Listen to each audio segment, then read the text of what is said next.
my wheels were spinning. It was kind of like flatlining my sales. Like I didn't know what to do. And I'm like, okay, I have to find people who've done this that I can learn from.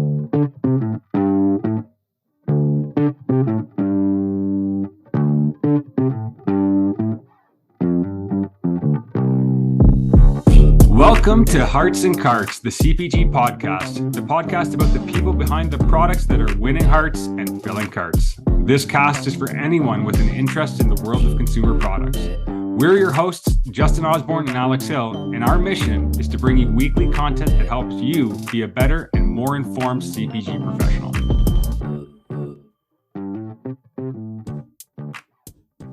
Hello, everybody. Welcome to another episode of Hearts and Carts. It's Alex here, your co-host. I'm here with Justin. We're getting ready for an awesome guest who's doing some really cool things, both in the marketplace with her product, but also with media, with both the LinkedIn and the TikTok space. Justin, who are we going to be chatting with? We are meeting with Erica Rankin today, who is the founder and CEO of Bro Dough, the cookie dough that's actually good for you. So it's edible cookie dough that has plant-based protein in it. She's got an incredible story of starting this brand right before the pandemic, building it in her home, and now creating something that's available in some retailers in Ontario like Fortino's, Healthy Planet, and Sobeys. So without further ado, we will move into the episode. Don't forget to follow us on our social media channels. And here we go.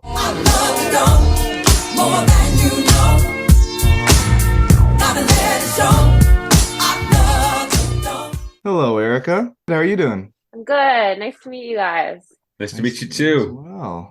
Where are you located? Are you in Toronto? I am. Where are you? I'm in Vancouver. Alex is in Hamilton. So Yeah. Oh, okay. I grew up in Grimsby, so it's like near Hamilton. But In right your on. head. Awesome. Yeah. Welcome to the cast. Thanks for having me. Maybe let's start with I'll give you a quick introduction and then we can jump into things. So today we're joined by Erica Rankin. She's the founder and CEO at Bro Dough, which is a better for you cookie dough product. You can find it in a bunch of stores across Canada. And she's had a really awesome journey, and she's done some really innovative things using new media. And I guess let's hand it over to Erica to kind of walk us through a little bit about her story. Maybe start us before Bro Dough and like what led up to it and how you kind of started onto this path. Yeah, absolutely. Gosh, so I guess after I graduated high school, I went to post-secondary. So I went to university and wanted to get my degree in psychology. So that's what I did. Studied for 4 years, graduated with a degree in psychology, wanted to be a psychiatrist and wanted to get my PhD, and decided before getting my master's just to take some time off and work in between to figure out if that's what I really wanted to do, just because school's expensive and it's a commitment for sure. And my cousin was going through getting his PhD and it looked kind of painful. So I was kind of apprehensive with that. I wasn't sure. I'm like, do I really want that for myself? Let me think about it. So I started working at a university, 9-to-5 job. And then on the side, I was working at a grocery store in the bakery. And my sister also worked at this store. My best friend worked at this store, her brother, her mom, and a bunch of my other friends. So it was like small town feels. Cool. And then also like the third job that I had that I would do once a week was personal training. So I was kind of bouncing around between these 3 different jobs and just felt really unfulfilled. And I felt kind of tricked because I worked really hard to get my degree and I did really well in school and I got my honors. And then I got this job and it was very intense. The interview process was super intense. I was being interviewed by 3 people going around like this long table in a boardroom. And I thought like, damn, like I'm gonna be getting a salary, like this is intense. And then I literally got minimum wage, no benefits, year contract, and it was just like I was fooled, right? And I was like doing mundane tasks like photocopying and data entry. And so I started listening to podcasts at my desk. And one of like the first podcasts I ever listened to was the MFCEO project by Andy Frisella. And he is kind of the reason why I decided to pursue entrepreneurship. I just went in day after day listening to this podcast, and I got to a point where I was like, okay, Erica, you get all fired up and then you come into this job that you hate, like you have to do something, take action. So I decided to quit all my jobs and I booked a one-way trip to Thailand.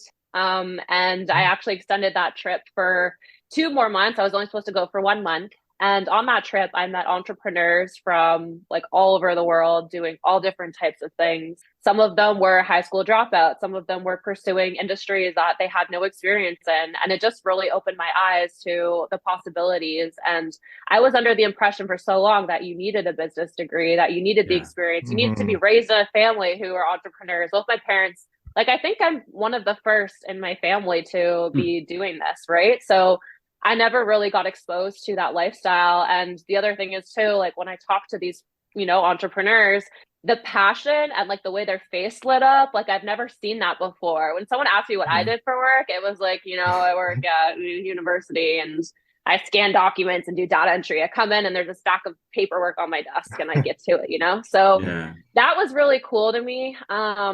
And just the freedom that came with it. Obviously, it's hard work, but like one guy had a moving company and he would come to Thailand like 6 months out of the year and just work remotely and, kind of do what he wanted to do there. So, yeah, I got home and then I Googled business workshop near me. I drove to the Brantford Resource Center, a 40-minute drive from my hometown, learned how to write a business plan, learned how to manage cash flow, how to build a brand, market a product. And then later that year, I launched Brodo, which is a edible cookie dough company. And then the product itself, I used to actually make for myself back in 2018 when I competed in bodybuilding, just because there was no like healthier edible cookie dough in the market.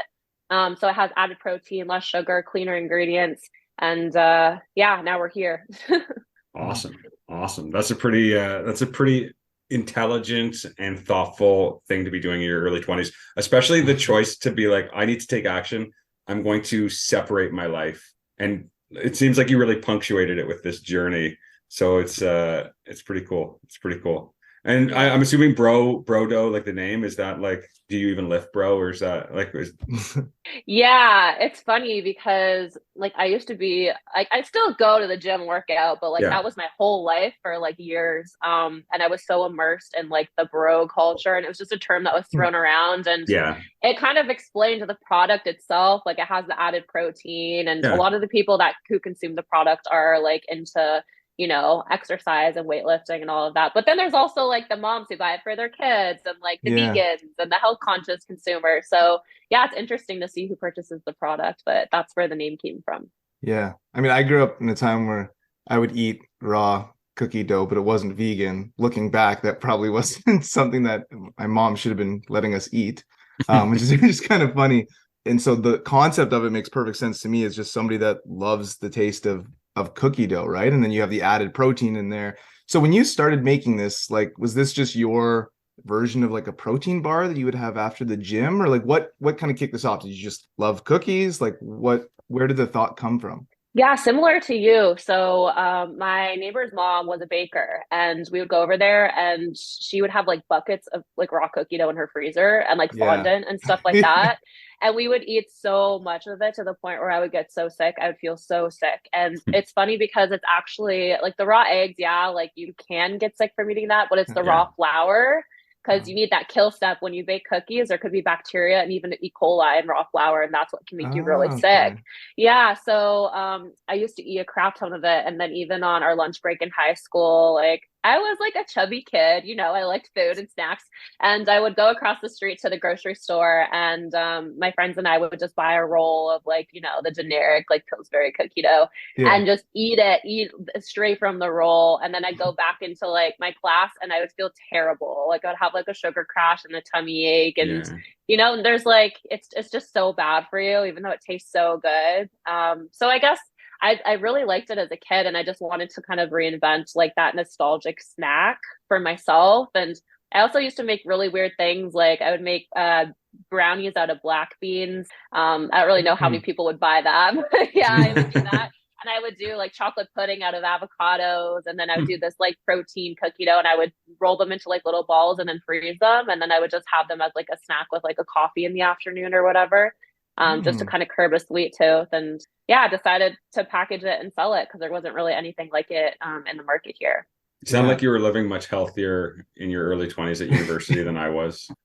Yeah, so this was like after university. I did my fair share of, shawarmas and poutine and drinking, coming Yeah. home from the bar and like stopping at a smokes poutineery or whatever and getting like a Yeah. Yeah. Yeah. I remember those nights. I remember I went to school in London, and it was very much like the poutine line after the bar was the main line, and then the runoff line was shawarma. So it's Yeah. yeah. That sounds about right. Very, very true. So I guess you were just sort of baking, exploring, trying out vegan options. The decision then to make a vegan product, was that just a result of you trying out different recipes, or were you changing something in your diet? How did you sort of land on that? So I'm not vegan, but I do eat pretty plant-based. Like I don't really eat dairy. I don't eat red meat. I don't eat like pork or anything like that. Okay. And I had a lot of vegan friends, and you can see the trends like in the market too. Like there's Absolutely. so many plant-based products and innovations coming out. And I think even if people aren't vegan, they really like eating plant-based things. And Yeah. cookie dough, pretty much the only thing that's in it that doesn't make it vegan is like the butter and the Yeah. eggs. So it's pretty easy to make it vegan. Yeah. And even like vegan is a very polarizing word, I find. And Yeah, it is. sometimes when I'm doing demos and I'm like, it's vegan, they're like, oh, and they like run away. And I'm like, pretty much most candy is vegan. Like Yeah. sugar is vegan. Like just because something's vegan doesn't mean it tastes bad, right? Yeah. So, Yeah. yeah, I guess I just wanted to have a product that more people could enjoy and, have like another layer of like health to it. Like we don't need to have dairy in there or eggs or. For sure, right? It makes it more inclusive. And you're right. I think the word vegan can be like, I worked at Vega for about 5 years, and so I definitely know that we use the term plant-based a lot because that seemed more inclusive than Yeah. vegan, because vegan was almost like, oh, you eat meat, you're a bad person. I also eat meat, so I'm not vegan, so I always found that a bit funny. But by doing that, you're making a product that tastes amazing, that vegans can have, vegetarians can have, everyone can have, right? So it is more Yeah. inclusive. And to your point, with cookie dough, it's just a few tweaks. It's not like a complete change of the formula. So you're doing it in a way that's very doable and inclusive. So I like that. So going back to, you talked about going into Brantford, going to the business center, figuring out how to write a business plan. Maybe take us through the next steps then. So you've sort of learned the business side of how to start. You have the formula because you're experimenting in your kitchen. Like, what did you do next? Like, what were the next things you did to actually launch the product and the brand? It took me, so I think in March, I took those workshops, March and April, and then I didn't actually launch the business till December. Actually, yeah, in 2 days, it's officially 3 years since I've launched the business. Congrats. Thanks. Congrats. Yeah. It feels like 100, but yeah, I guess I don't know. I had like these layers of like crises that I was going through. And again, like I grew up in a super small town, 25,000 people, and I was living at home and I didn't want to do that anymore. I didn't want to be living at my dad's and Yeah. wanted to move. So I was like, where could I find a commercial kitchen and where could I find a place to live that's like affordable? And Toronto was out of the question just because of the cost. And I don't drive in the city. Like, and the thought of doing that, driving downtown all the time, I'm like, I would rather die. I don't want to do that. So I picked Ottawa. So I went on Kijiji, which is like similar to Craigslist, right? And I found a roommate. And I FaceTimed her once, I think, or we had one phone call. So, and then I was like, okay, I'm going to do it. I'm going to move to Ottawa and live with this girl. It's cheap. Yeah. So Yeah. I packed everything in my car. One trip, I drove to Ottawa, never been there before, really. I think I went there once and was like, I like it here. I could live here. And then I moved in with this girl and I found a commercial kitchen that was like super close to that apartment. And I guess I kind of started a new life there. I met people there through like the kitchen that I was working at. I had to like get like liability insurance and insurance for the kitchen and learn how to use all the mixers and stuff. And it was like so funny. I went in like with the owner of the kitchen, like the first night that I ever made product in there. And I never had done anything like that before. And this mixing bowl was like pretty big. I think it could hold 25 quarts or something. Wow. And it's like heavy. It's a big, heavy, like it has wheels. Like you can't just pick it up, right? And I just remember like turning it on and like flour was going everywhere. And he's like talking to me, like telling me about the kitchen and stuff. And I'm trying to like figure out how to like make this product and what order I should be putting ingredients in. It was just like a big mess. And then I didn't have the like ability to store product in my fridge or freezer in my apartment because I shared it with a roommate, and I couldn't just like use our living room for storage space because I had to respect her space.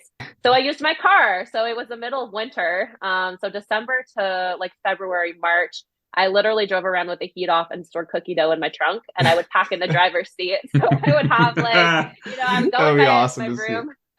I would go in my room and print off all the shipping labels, and then I would go to my car and I had my boxes in my backseat, and I would like fold boxes with my gloves and my hat on and then tape it up. And then I would go to it was a Home Hardware. In the back there was a like a FedEx drop off. And I would go with my wagon with all my orders and bring it to them, and they'd say like, here's the Brodo girl again with all her boxes, and I would drop them off, and then they would ship them out. But yeah, it was just like taking things really slow. And I remember like publishing my website on my Shopify site, and I'm like, okay, like it's live, and I published it and I'm waiting, and I'm like, okay, like when do orders come in? How does this work? And I told all my friends and family about my website, and they're like, we tried Googling it and we literally cannot find it anywhere. And I was like, what do you mean you can't find it? No. And then I started learning about SEO, and I was like, oh, okay, so this is actually hard. And then I had to figure out how to market it. And then that's when I started being like really scrappy with marketing, and tried to like find creative ways to like generate brand awareness. And then it kind of just like took off when the pandemic hit, and everyone is at home scrolling on their phones, right? Yeah, that makes sense. So you started DTC. I know you're in distribution now. I was reading some of your past kind of articles and stuff like that, and you talked about one of the ways you learned some of these things. You're talking about like SEO and even just building websites and getting a commercial kitchen. You talked about the importance of learning from experts. Maybe like unpack that a bit. Like tell us about how you approach that, how you approach those experts, how you really found those resources for yourself. That is like mentorship and getting like really valuable information from people who have done really big things is super important. And I was really stubborn for a long time, and I got to a point where like I couldn't grow my business anymore.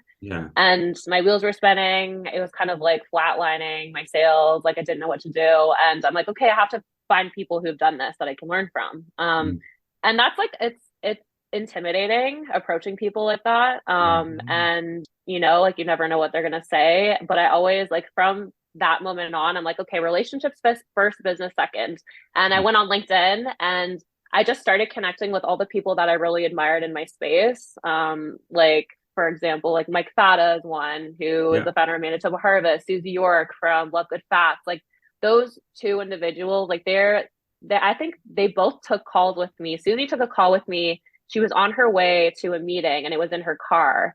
And she's like, yeah, like, I want to help you. Like, let's get on a call. And I was like, holy crap, this is so crazy. Like, this woman wants to help me. And it was so intimidating. And I remember even like messaging her, I was like shaking, because you feel like so small compared to like, she built a brand and they're doing like 100 million a year. And I just like, I was like kind of mind blown. And then when I got to talking to these people, I'm just like, wow, they were literally in our shoes at one point. Like they know how hard it is. And someone did the same thing for them. So I think when I started to realize that and recognize that, it made things a lot easier for me. And I was able to approach a lot more like industry experts, like a lot easier, and it wasn't as scary. And then now I kind of pay it forward and do the same thing. It's just this cycle, right? And there's people who are starting out on their journey, and they message me, and I'm like, I get it. I know how hard it is. Like if I can help you, let me know.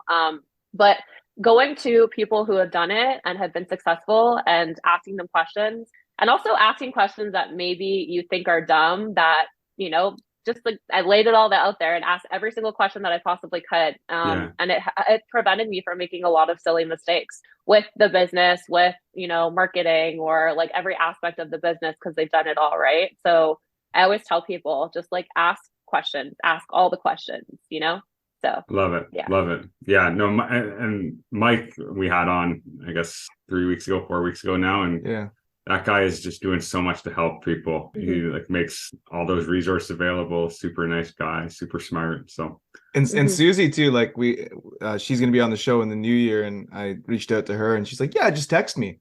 And we've just been texting about finding a time. It's like, I can't believe, I've met her a couple times at trade shows, but I'm like, wow, you're just giving me your cell. That's so nice. And we're just texting back and forth trying to figure out a time. So both of them just super open and like you said, like incredibly successful individuals to be that accessible and willing and wanting to help is really cool. I think it speaks a lot about like the industry itself and how awesome of a community it is. So Yeah, totally. Yeah, she's doing incredible things, and she put together like a founders helping founders group, and I think there's like Yeah. 300 people in there, and it's just everyone just wants to help each other, especially now like things are really challenging for a lot of CPG companies. So yeah, Yeah. it's really great.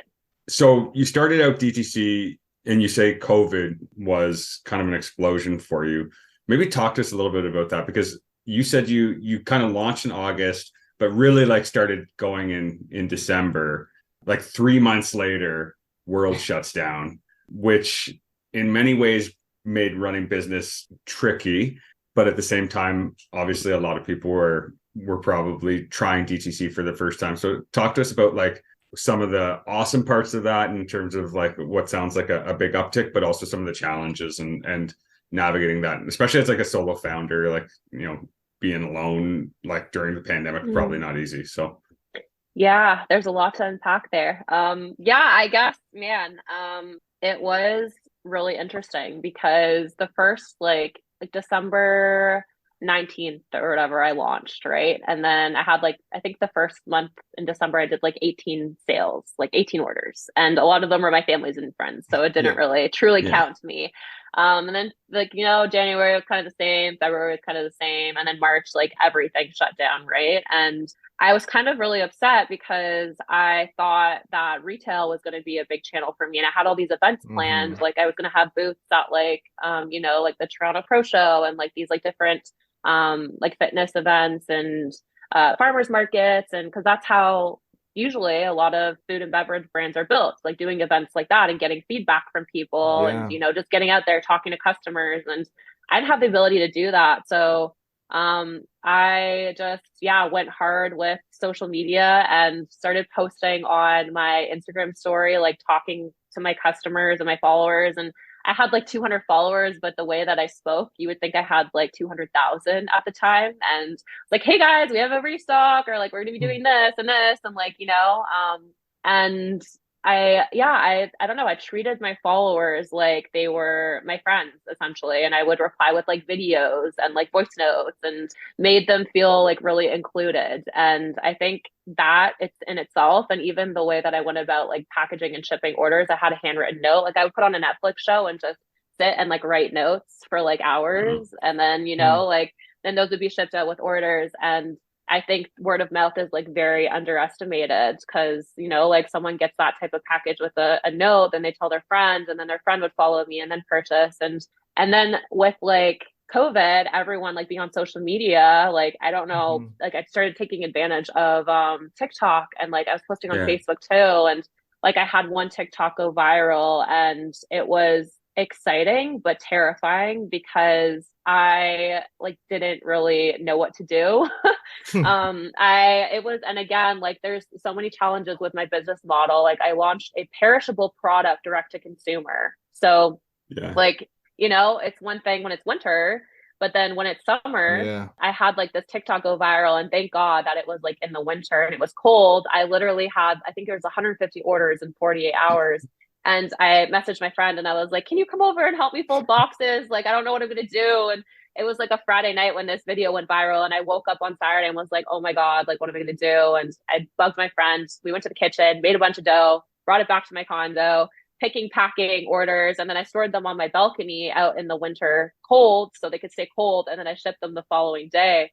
First But yeah, it warehouse. was yeah, that was my warehouse. My cold storage was my balcony. And then yeah, it worked. And then the summer came and it was very challenging because, Yeah.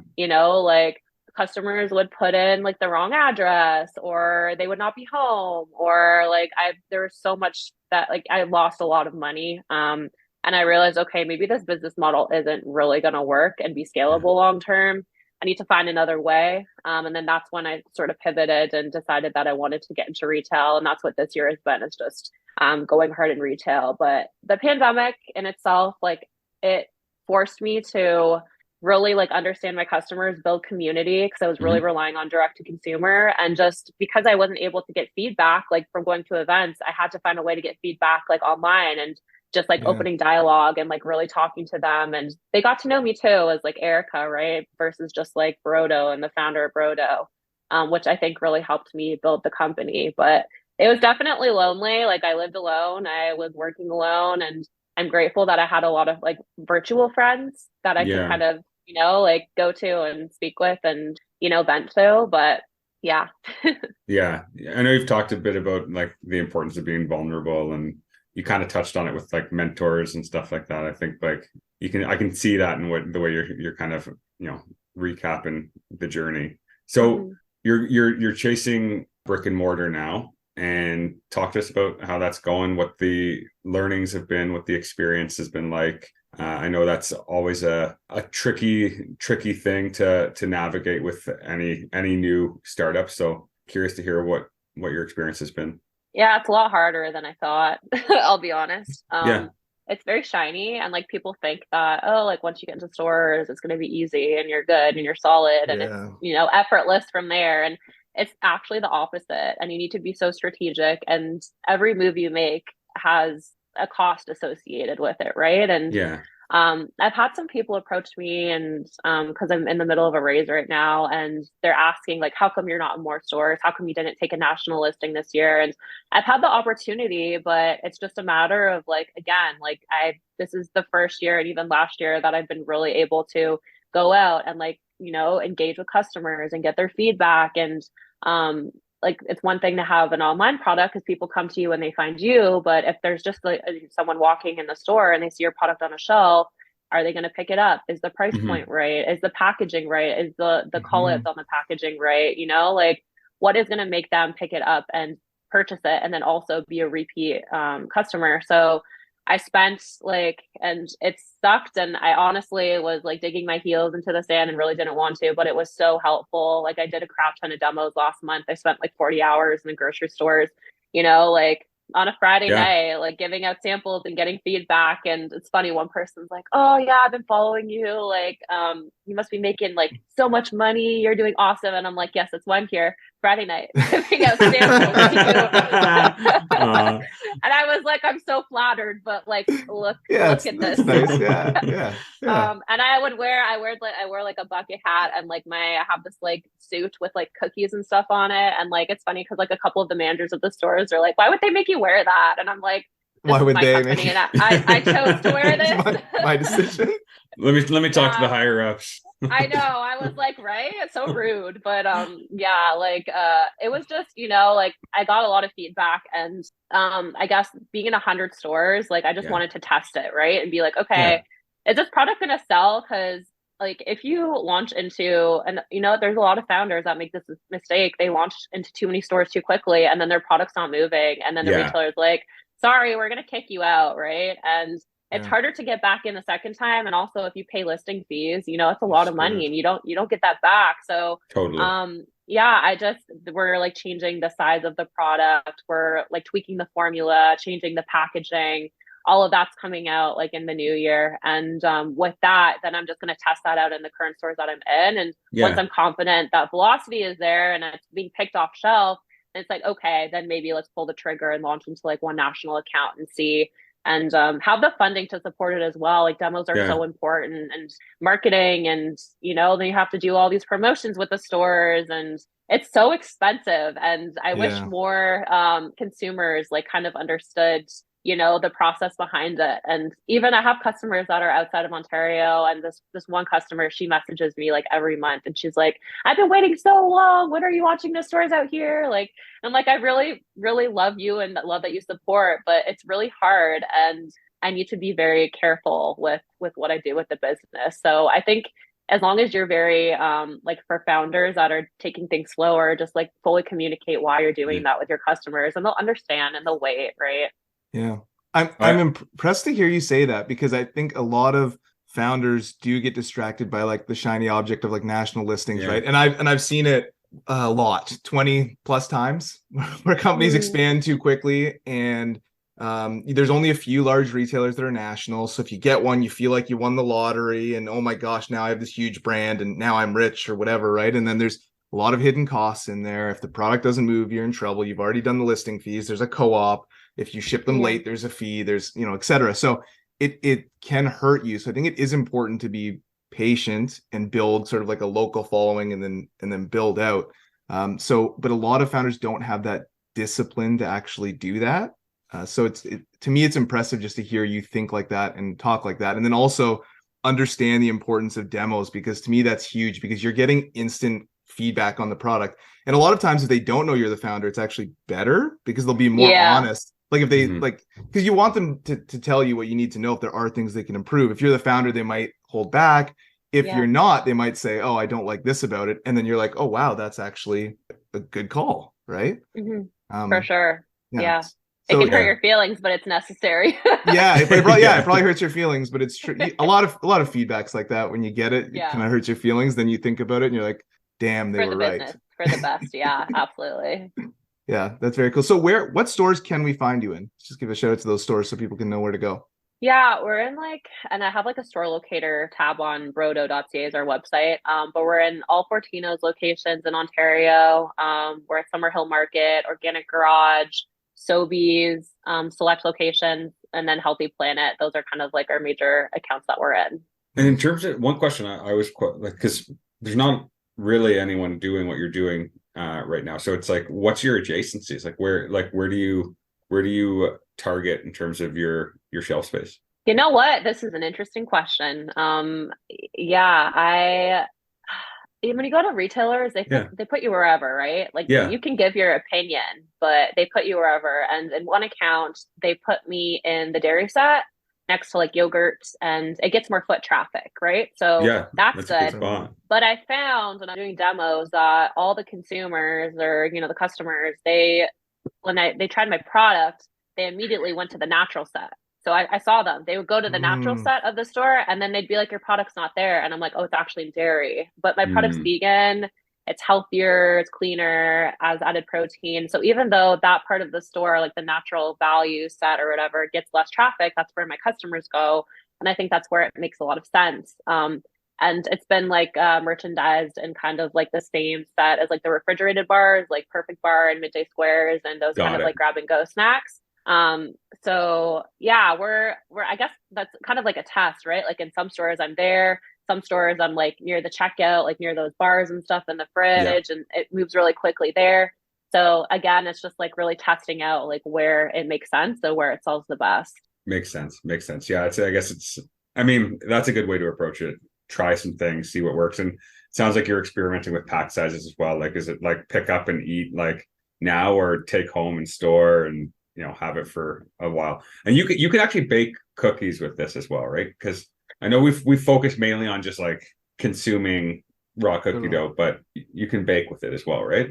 Yeah, I mean, customers have, there's no eggs and there's no like baking powder or anything in there, so they get like Yeah. a little like crispy. Yeah. I do tell me personally too, like I eat it microwaved, like I pop like a couple servings Interesting. in a bowl and put it in the Mm, microwave, and then it gets like really gooey. Um, Mm. so I tell people like if you really want to have like something like warm or like cookie like it's almost like you pulled cookies from the oven too early. That's kind of like the way that it Got it. it tastes. But the I new like that. formula that we're Yeah. doing, that we're launching, it will be more bakeable for sure.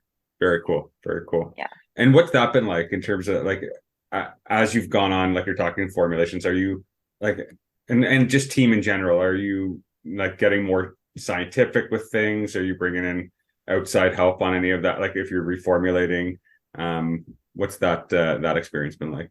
Um, it's been good. It's been expensive. Yeah. But yeah, like I have a really great manufacturer and I use their Yeah. in-house like R&D team to help with all of that. I guess like higher level like business strategy, I'm bringing on like an operations manager slash advisor and then another Smart. advisor who's coming on as an investor. And then I have a couple of angel investors that are coming on who are also going to be adding like value in other ways. They have their Mhm. own businesses, some CPG, some not CPG. Yeah. So the team is growing, and I have an employee now who has been really awesome, and he's going to come on more full time in the new year. He's just finishing school right now, but yeah, it's all a learning curve for sure. Yeah. And yeah, there's lots happening between now and next spring. So it's a little scary, but I'm excited for it to Yeah. all, be in existence and have the product out into the market and see all the hard work pay off, right? You're approaching it with a lot of thoughtfulness, and yeah, I think you're doing a lot of the right things. So that's Thank you. awesome. Want to switch gears from the back end and the more traditional CPG thoughts to some of what you're doing from a marketing standpoint and like Yeah. TikTok and I think you're on the cusp. You might be Gen Z. Justin and I would not be. So TikTok is kind of foreign to us. You're killing it on TikTok on one hand, but you're also like huge on LinkedIn. So maybe talk to us a little bit about how you've cultivated that. I know you've talked a little bit about how you engage and whatnot, but maybe talk to us about your kind of philosophy and your thought process. Yeah, so I'll start with LinkedIn, I guess. I got on there in 2020, and like I touched on this a little bit earlier, simply because I did not know how to grow my business. And like I loved my friends, but they all work for the government, and I couldn't be like, how do I do this? Or how do I take Yeah. this to this? They'd look at me and be like, I have no idea, but I trust that you'll figure it out, So yeah, I went on there and I just started like messaging people, and the other side of it is I was scrolling the feed and like looking at what everyone was doing, and it was just like very shiny and toxic positivity. And I raised X amount. I hired 20 employees this month. We hit 10 million in sales this year. And I was like going through it. I was really struggling with my business and wasn't even sure if I had like what it took to grow the business. And it was really discouraging for me. And I started having calls with other founders that were of my size and a little bit further along than me. And they were literally venting to me about the same thing. They're like, yeah, it's really hard. And I compare myself a lot. And this is what happened this month. And this is what we're doing. This is the loss we had. And I was like, how come no one talks about this stuff? No one really shows what it's truly like to be an entrepreneur. And I felt like I was doing everything wrong. I was moving too slow. I bootstrapped for 3 years. There's no right or way to do things. And I guess I just started sharing everything. Like I was essentially building in public is what they call it, right? Mhm. So Yeah. I shared one of the first posts was like I just introduced myself, and then I had a picture of me in my car with like I don't know, like 300 boxes in the back and like, a ton of stuff like in the winter. Yeah. And then kind of talked about like the journey, and then, shared like what my operations were like.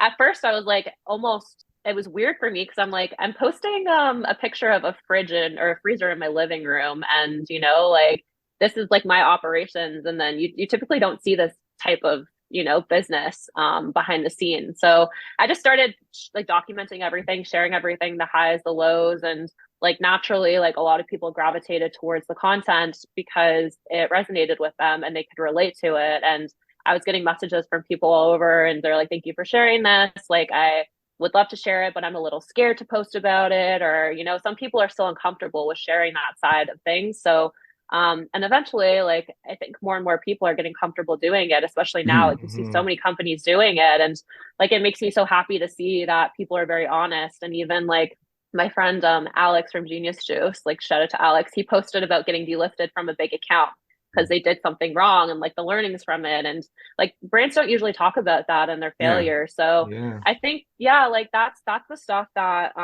needs to be out there, and that, like entrepreneurs, especially those who are in the early days, they need to see and understand that it's not going to be easy and it's hard. And like even the brands that you see like crushing it, like quote unquote, oftentimes they're not. And there's like, for example, like a business could be doing 5 million a year, but then they could be spending like 200,000 a month on ads. Like you don't know, right? You don't Yeah. know if they're under the brink of closing, or you see businesses, like announce that they're going under, and you're like, holy crap, like I thought they were doing so well. Like they launched into Target last month. Like it's Yeah. just, nothing is ever as it seems. And I think the more we like open up the dialogue with this, it becomes normalized, and then, we get more comfortable talking about it. And yeah, that was just my whole philosophy with LinkedIn is like, I'm gonna keep it real, and I'm gonna talk about the shit days, the good days too, because obviously it's Yeah. important to like celebrate that.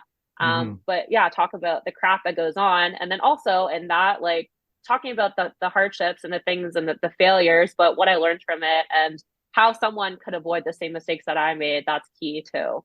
Awesome. Were you comfortable with social media before starting that, or was that like when you first put that first post out, did you feel anxious and just like vulnerable? Honestly, Honestly, no. Like I didn't. So I'm a very, believe it or not, like I'm introverted. I'm a very private person, Hmm. and I call myself like a forced extrovert. Mm. And when I first started posting, it was really easy because I thought no one's gonna see this. It's fine. Like I'll Yeah, put it out there. And then now that I have an audience, I get way more anxious and nervous because I'm like, Interesting. okay, like I'm yeah, like, people are gonna see this. Also, like I have investors now, and I have Yeah. like people who are betting on me, and I can't just be like, hey, we fucked up this month. Like, sorry, but like I can't like Yeah. yeah, put everything out there. It's like sometimes I'm like a little more apprehensive, but I still do it. I still put out stuff and I still try to like stay true to what I told myself I was gonna do from the Yeah. beginning. But it is hard. And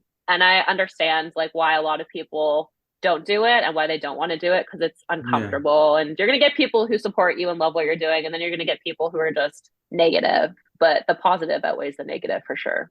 For sure. For sure. yeah. Yeah, I saw your post yesterday or the day before, maybe about even just surrounding yourself with the right people, right? And like how important that is. And Alex, you and I talked about it on another episode of this, and just that you're sort of the average of the 5 people that you spend the most time with, and how Yeah. important it is to surround yourself with positivity. Yeah. Yeah. So maybe chat about that a little bit, what that's been like for you. Yeah, absolutely.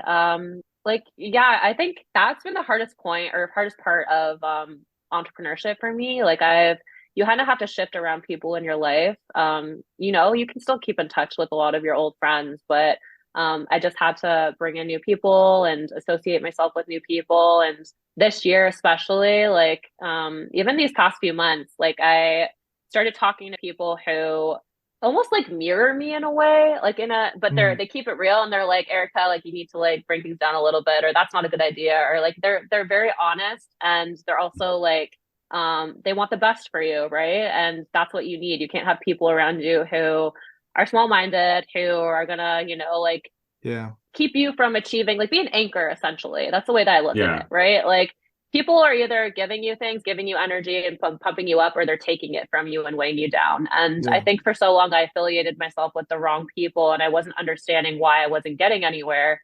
Yeah. And also I like being real, like a realist, but at the same time, like I do like to dream big and I like to have big aspirations. And Yeah. the past few months, like there's another founder that I connected with, and we're like thinking of like other business ideas. And we had a 1 hour Zoom call scheduled for like last week, and we ended up Yeah. being on Zoom for over 4 hours. yeah, And we were just like talking about things, and we're like, "Yo, we could do this and this and this," and it yeah, was like so weird because neither of us were like, "You're crazy. That's like unachievable." It was like, "No, we could totally do that. Like, and this is how we could do it." And it was just very interesting because I've never really had like a conversation like that with anyone. Normally it's like, okay, like if I would tell my friends something I was doing, they're like, okay, like that's cool, like, but yeah, this is what it's gonna take, and like, have you thought about this, like preventing you from getting there? And they Mhm. don't look at ways like you need to affiliate with people who look at solutions rather than the problems, right? But yeah, I kind of went off on a tangent there, but I think you get the gist No, of no, it. that was perfect. I think even you describing the call that you had, right? The 4 hour call, like you could see the energy that it gave you in your face as you're describing the call, right? So it's important to have things like that. I think the giver and taker analogy is important because yeah, some relationships take a lot of energy out of you, other ones provide a lot of energy and sort of like refill your tank. And so you need Hmm. to have a balance of those. Otherwise, you're running on empty all the time. And it's important to have people that are always sort of filling you up, Yeah. and not like people that are just saying, "Oh, you're great and doing this and that." It's they're still being honest with you and saying, no, that's a bad idea, Erica, or no, but Yeah. constructive criticism, wanting you to do well, understanding what you're going through. There are different relationships. And I think for someone like yourself that's an entrepreneur, it can be a lonely journey. So you have to find those people that you can, relate to and talk to and have those discussions with. It's super important for your, ongoing success. Yeah. Agreed. Yeah. So, switching gears a little bit, one of the things that we like to ask people is how they structure their days. I always find this interesting, like how they organize their time, how they get things done, how they're super efficient. For someone like yourself as a founder, you sort of do every function of the business, I think. So, time management is super important for you. So, how exactly do you do that? No 2 days are the same. I haven't really had many fires to put out lately, so everything that's kind of scheduled kind of has been happening, but stuff does come up. But yeah, like every morning, I've become a part of like not the 5 a.m. club, but the 5:30 a.m. club. Yeah. Like But Alex. Yeah. you know what though? I never used to be. I hated mornings. I hated them so much. But I hated them because I would go to bed so late and then I just wasn't able to Yeah. wake up early. So I'm in bed before 10, which is like, it's a little early, but It's hard to I do, take but it's I take necessary. yeah, I agree. I take pride in getting enough sleep and then waking up. And then I go to a workout class and then I'm home by like 7 and then that just sets the tone for my day. I try to do like I think doing a hard thing at the beginning of the day is good. It kind of, like sets you up for a good day. Yeah. Like eat a good breakfast, and I try not to like most days I'm good, but I try not to check my phone. I have it on like do not disturb or whatever, and then I get into it like once I like eat breakfast. I try to journal, like get everything out there and like the good and the bad on paper. And then I go into a co-working space and I usually just go in there for the day. And then I come home, eat dinner and go to bed. But in terms of like the actual, I guess different aspects of the business, like I have someone coming on helping me with operations. So we have like a business plan and we sit down and review that once a week. And we're going to switch to doing it daily and just managing it, making sure it's getting done. And then like R&D product development, and occasionally my time is going to the lab, trying product. And then also I have a new manufacturer in the US that I'm working with, and I'll be going up there next month to spend time Awesome. going through the R&D process there. So it's kind of like a bit scattered everywhere. And then I have like daily calls or every other day, like with my employee who he's awesome. And I just update him with things and make sure we're on the same page. And we kind of work in harmony kind of together. And Yeah. that's kind of like where things are right now. But it's not no particular schedule. Things just kind of Yeah. happen when they do. Yeah. It makes sense. Well, I mean, it's you and one other right now. So you're gonna have to switch gears a lot because you're Yeah. doing a lot of different things. So makes sense. Another question we like to ask people is what we call it brand fan. So what's a brand out there that you love? You don't have to necessarily use the product. Maybe you do love the product and you want to give that a shout out, but maybe you just love the way they're approaching the market, how they're going to market, executing. So yeah. You know what? So this is one, they're US based. So it's First Yeah. Form. Andy Frisell is the founder. So he's the one who had the podcast that I listened to back in 2018 Yeah. that basically led me down this crazy path. But he has First Form and it's like a supplement. Like they do everything. They have a fitness apparel line, they have protein powder, vitamins, all of that. Just their customer like the experience as a customer that I have with them, their customer service is incredible. And that is something that he takes pride in is just, how the customers are treated. And if you go on their website and you order, they will literally, like I have one on my fridge. It's a handwritten note, like a paragraph. Cool. And it's like, hey, Erica, good choice. Like, I love this sweater so much, blah, blah, blah, blah. And then they put their Instagram handle. And then that's just like what, and even like emailing, like I sent an email and was like, hey, I'm a Canadian. I'm really bummed that I have to pay like $80 for shipping. Like Yeah. it's hard Yeah. out here. Like open up a warehouse here. It's not that hard. You can do it. And then they replied within like, like half an hour and we're like, hey, Erica, we're so sorry. And then, even like a link to hop on a call with them. They're like, hey, like, let's hop on a call. Here's my Calendly, whatever. Like, let's something up. Let's set Awesome. something up. Just like that kind of, it's, like there's not many businesses that are doing that. I think when Yeah. businesses get to a certain size, they lose that small business feel, but Yeah. they have like I think 300 employees and they're worth like $1 billion.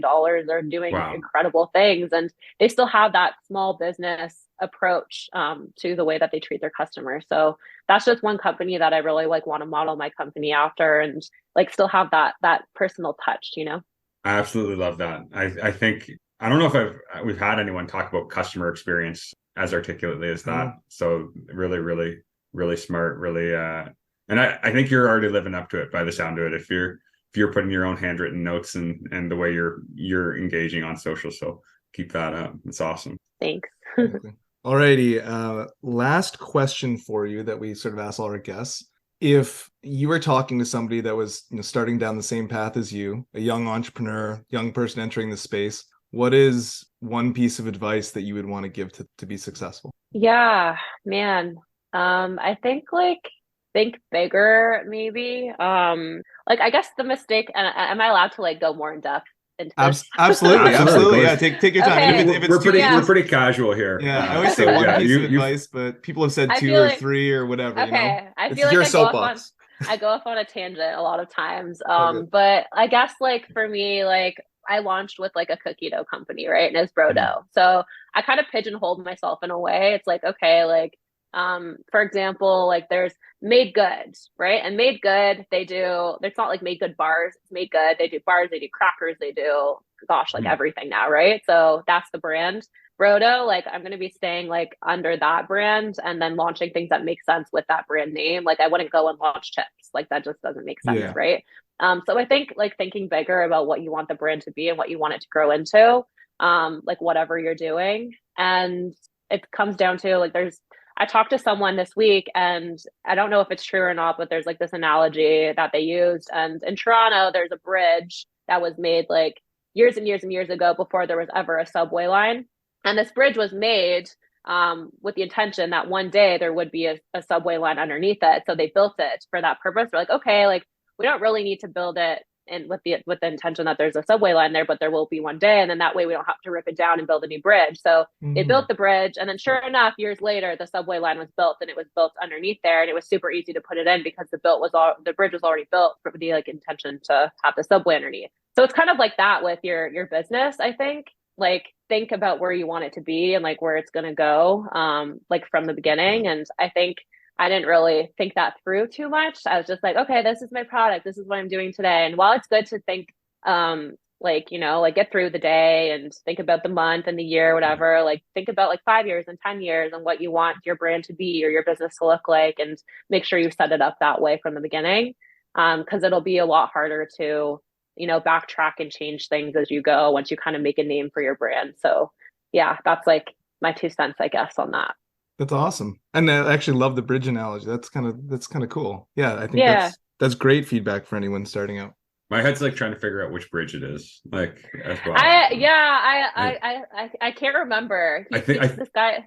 I think it's this one over the Don Valley. It's just there's a bridge that I've always noticed the subway going under it. So maybe it's that one, but yeah, it could be. Yeah. But no, I love the thought, and I think it's a fair point. And even with like, I think you're doing a good job of it when you talk about retail now. So it feels like you're living that learning, because yeah, you gotta think about how to lay the groundwork for the long term, right? Like I think for a lot of people, just starting is hard, right? And you've obviously conquered that, and you talked about that earlier, but setting yourself up for the long term and laying that groundwork and that foundation is also super important, and often one of the harder things to do. So love that insight. Yeah. Well, Erica, this has been an absolute pleasure. Super cool to connect, and just really awesome story that you're still writing, and really appreciate you coming on and sharing with us and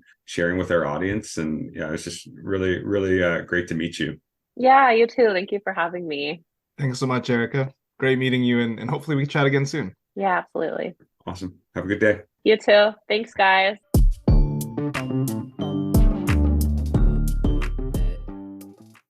Wow, I loved that conversation. I was super impressed with Erica.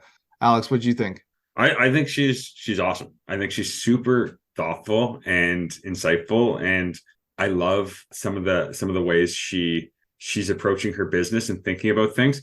I think for me, my biggest takeaway, I mean, there's a lot, and I could probably go a few different directions around authenticity and some of the things she's doing with media. But one of the things that I didn't expect, maybe I was pleasantly surprised with, just her emphasis on learning and adjusting and like, especially when she was talking about her retail brick and mortar strategy, how absolutely disciplined and thoughtful she's being, and the way she's finding feedback and testing and talking about both her like adjacencies and her velocities, and trying to find the right place. Like, is it lots of traffic, or is it the right foot traffic to really convert and build the brand? So I think she's doing great things. I think she's really thinking about things in a really thoughtful, intelligent way, and I really liked that conversation. How about you? I agreed with everything you said. I think I even said it in the interview. I was super impressed with her approach and disciplined approach to the brick and mortar expansion. That's something that's very rare amongst founders, and so that was cool. For me, I just loved how, her piece around vulnerability and mentorship and asking questions and not being afraid to ask dumb questions. I find sometimes people are nervous to ask questions around silly things, and they waste a lot of time because it could be something so simple that if they just ask someone that's done it, they could solve it. But because they don't want to look silly or uninformed, they actually don't ask the question. So just putting yourself in a spot to meet people that have done it before, ask those questions, learn from their mistakes so you don't repeat them, is going to set her up for success, right? And I think that's been probably really helpful in her building her network as well, just being vulnerable like that. So really cool. But overall, loved her approach to the business and what she's doing and her advice, and to your point, how authentic and vulnerable she was. It was a super cool interview. Yeah. Well, guys, big thank you for listening. Also, a massive thank you to Erica for making the time to join us and share her journey with us. If you haven't already, please feel free to throw us a rating on either Apple Podcasts or Spotify. Follow us on our various social media, LinkedIn, Instagram, Twitter. And other than that, guys, we look forward to having you back for more great interviews with other great, interesting, and insightful CPG professionals. Thanks, everybody. Thanks, everybody. Go pick up some Brodo. It's delicious and it's healthy for you. Talk soon.